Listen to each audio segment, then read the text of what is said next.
Have you ever wondered what it takes to become the world's first billionaire?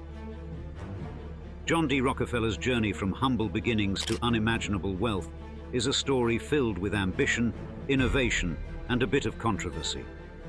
In this video, we'll explore how Rockefeller built an empire and changed the world, both in business and philanthropy. So, sit back as we delve into the life of this iconic figure and uncover the key moments that defined his legacy. Chapter 1. Humble Beginnings in Richford, New York. John Davison Rockefeller was born on July 8, 1839, in Richford, New York, a quiet rural town that was a far cry from the bustling cities he would one day come to dominate. His family was not wealthy, and the hardships of his early years were influential in shaping his future. Rockefeller's father, William Avery Rockefeller, was an eccentric figure who moved frequently and worked as a traveling salesman, selling what many would now consider to be dubious remedies. While his father, nicknamed Devil Bill, was charismatic and opportunistic, his influence on John's life was more cautionary than direct. He was often absent from the family, chasing new ventures, and his moral compass was questionable, engaging in schemes that left him with a shady reputation.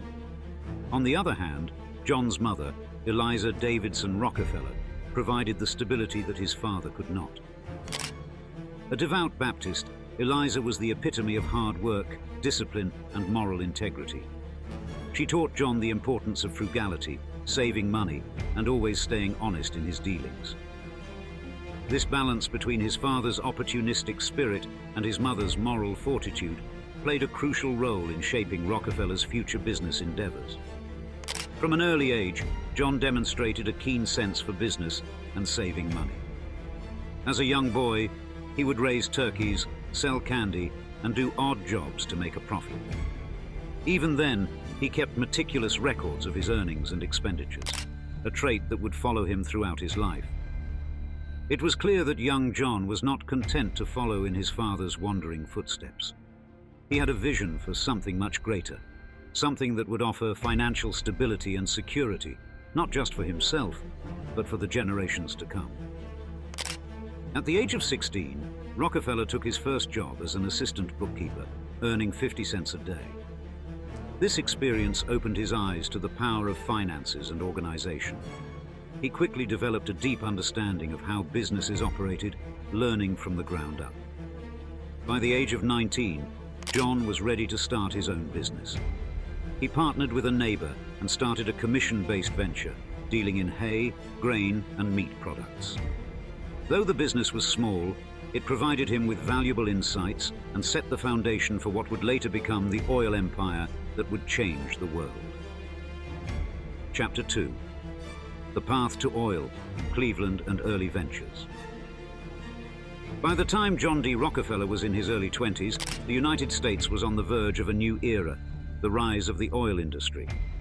In 1859, oil was discovered in Pennsylvania, and the world began to realize its potential as a valuable resource, especially for kerosene production. Rockefeller, with his entrepreneurial mindset, saw the opportunity not just in drilling for oil, but in refining it, a much more stable and profitable business. In 1863, Rockefeller, now in his mid-20s, partnered with Samuel Andrews, a chemist who understood the refining process, to establish an oil refinery in Cleveland. Here, Rockefeller's skills in efficiency and cost-cutting were on full display. His philosophy was simple: reduce waste, improve processes, and reinvest profits to grow. While others were content with modest success, Rockefeller saw the bigger picture. In 1870, Rockefeller founded Standard Oil in Ohio, a company that would soon dominate the oil refining business. His innovative strategies, especially vertical integration, where he controlled every aspect of production, from refining to transportation, allowed him to slash prices and crush competitors. Standard Oil quickly became the dominant player in the oil industry, and Rockefeller's business empire began to take shape. Chapter 3. Building an Empire, amid controversy. Rockefeller's rise to power was not without its challenges and controversies. His aggressive business practices were often criticized as monopolistic, earning him enemies both in the industry and among the general public. As Standard Oil continued to grow, competitors accused Rockefeller of using unethical tactics, such as buying up competitors and then driving down prices so low that they had no choice but to sell or go bankrupt. One of Rockefeller's most controversial tactics was his secret agreement with railroad companies, known as rebates. While most companies had to pay full shipping rates, Rockefeller secured significant discounts on the transportation of his oil. This gave him an insurmountable advantage, as competitors were unable to match his prices. At the same time, Rockefeller would offer smaller oil refineries a choice: sell to Standard Oil or be driven out of business. Many saw his methods as ruthless, but Rockefeller believed that his efficiency and consolidation efforts were simply good business. Despite his methods, Rockefeller's success was undeniable. By the early 1880s, Standard Oil was the most powerful corporation in America, and John D. Rockefeller was one of the wealthiest men in the world. However, the company's dominance sparked a backlash from those who saw it as a dangerous monopoly. The term trust was coined to describe Standard Oil's stranglehold on the industry, and public opinion began to turn against Rockefeller. The government eventually took notice. In 1906, Standard Oil became the target of a federal antitrust lawsuit. The case lasted 5 years, and in 1911, the U.S. Supreme Court ruled that Standard Oil was in violation of the Sherman Antitrust Act. The company was ordered to be broken up into 34 smaller independent companies. While this ruling marked the end of Standard Oil's monopoly, it did not end Rockefeller's influence. In fact, many of the companies that were spun off from Standard Oil, such as Exxon, Chevron, and Mobil, went on to become powerful entities in their own right, and Rockefeller's personal wealth only grew as a result of the breakup. Chapter 4. Rockefeller the Philanthropist. As his empire grew, so did his desire to give back to society. Rockefeller, who had amassed unimaginable wealth, came to believe that his fortune carried with it a deep responsibility. He had always been a deeply religious man, and his faith played a significant role in shaping his views on philanthropy.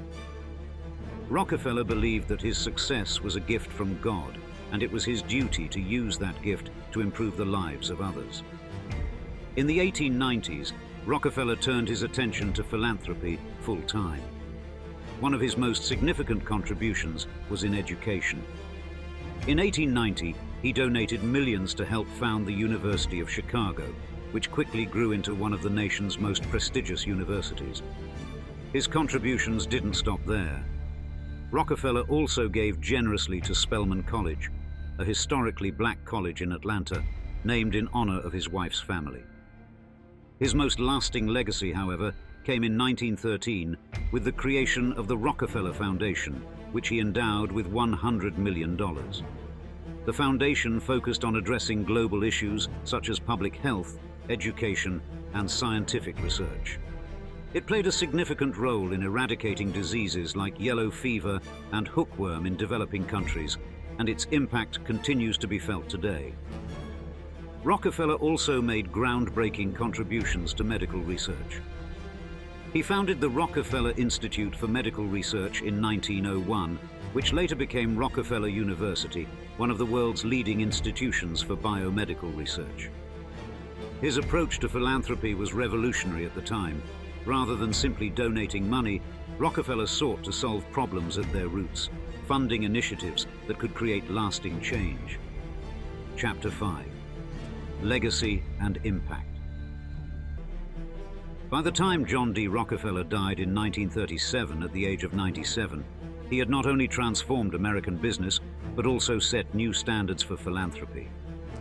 His personal fortune was estimated at around $1.4 billion, an astronomical sum at the time. Yet, Rockefeller's legacy extends far beyond his wealth. He changed the way corporations operated, pioneered new business strategies, and established principles of charitable giving that continue to influence philanthropic endeavors today. Though controversial, Rockefeller's rise from a humble bookkeeper to the world's first billionaire is a testament to his vision, work ethic, and determination. His life story offers valuable lessons about innovation, ambition, and the impact one individual can have on both industry and society. Rockefeller's life, though complex, continues to be a defining chapter in the story of American capitalism and global philanthropy. If you enjoyed this journey through wealth and power, don't forget to like this video and subscribe for more captivating stories.